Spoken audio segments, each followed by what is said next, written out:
32वां अध्याय। सूत जी कहते हैं, हे ऋषियों, कार्तिक शुक्ला द्वादशी को ध्वजारोपण करने से संपूर्ण पाप नष्ट हो जाते हैं। चारों वर्ण ब्राह्मण, क्षत्रिय, वैश्य व शूद्र में से जो कोई भगवान के मंदिर में झंडी लगाता है वह ब्रह्मा आदि देवताओं द्वारा सम्मानित होकर विष्णु लोक को प्राप्त हो जाता है। नारद जी कहते हैं, हे राजा पृथु, इस संबंध में मैं एक अति प्राचीन इतिहास सुनाता हूँ। सुनो। बहुत पहले सतयुग में सुमति नाम का एक चंद्रवंशीय राजा था जो अहंकार से रहित तथा भगवान का भक्त था। सप्त द्वीपों में उसका शासन था।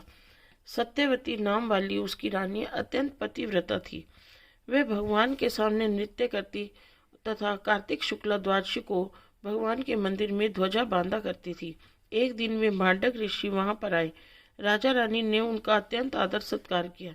तत्पश्चात ध्वजारोपण करते हुए देखकर ऋषि ने कहा, हे राजन, भगवान को प्रसन्न करने के लिए और भी अनेक साधन हैं, तब आपकी इस ध्वजारोपण में इतनी श्रद्धा क्यों है? यह सुनकर राजा ने कहा, हे मुने, इसका अत्यंत अद्भुत एक इतिहास है जिसे मैं आपको सुनाता हूँ। मैं पूर्व जन्म में मालिनी नाम वाला ब्राह्मण, द्वेषी, कुकर्मी, महापापी तथा वेश्यागामी शूद्र था।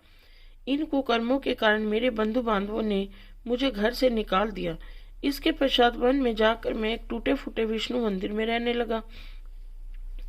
दिन में वन के जीव जंतु तथा मृग आदि मार कर अपनी उदर पूर्ति किया करता था। एक दिन विंध्याचल पर्वत पर रहने वाली कोकिलिनी नाम की एक निषाद कन्या, जिसने अपने पति को मार दिया था, भूख से व्याकुल होकर वहां पर आई और मेरे पास ही रहने लगी। स्योंवश कार्तिक शुक्ला द्वादशी को हमने एक कपड़े को बांधकर झंडी सी बनाई और दोनों मदिरा पीकर झंडी हाथ में लिए सारी रात नृत्य करते रहे। नृत्य करते रहने के कारण प्रातःकाल हम दोनों की मृत्यु हो गई। तब यमदूत हमें यमफास में बांधकर मारते हुए यमराज के पास ले चले। उसी दिन विष्णु भगवान के दूत विमान लेकर वहां पर आए और यमदूतों को धिक्कारते हुए बोले कि तुम सिर्फ पापियों को यमपुरी ले जा सकते हो, धर्मात्माओं को नहीं। इस पर यमदूत भी क्रोधित होकर बोले कि ये दोनों महापापी हैं, जीवन भर इन्होंने एक भी पुण्य कार्य नहीं किया, इसी कारण हम इन्हें यमपुरी ले जा रहे हैं। तब विष्णु पार्षदों ने कहा कि यह अत्यंत खेद की बात है कि तुम्हें धर्म और अधर्म का तनिक भी ज्ञान नहीं है। यह ठीक है कि जीवन भर ये पाप कर्मों में लिप्त रहे, परंतु कार्तिक शुक्ला द्वादशी को इन्होंने भगवान के मंदिर में ध्वजारोपण तथा नृत्य गायन किया है। इससे इनके संपूर्ण पाप नष्ट हो गए हैं। अतएव ये विष्णु लोक जाने के अधिकारी हैं।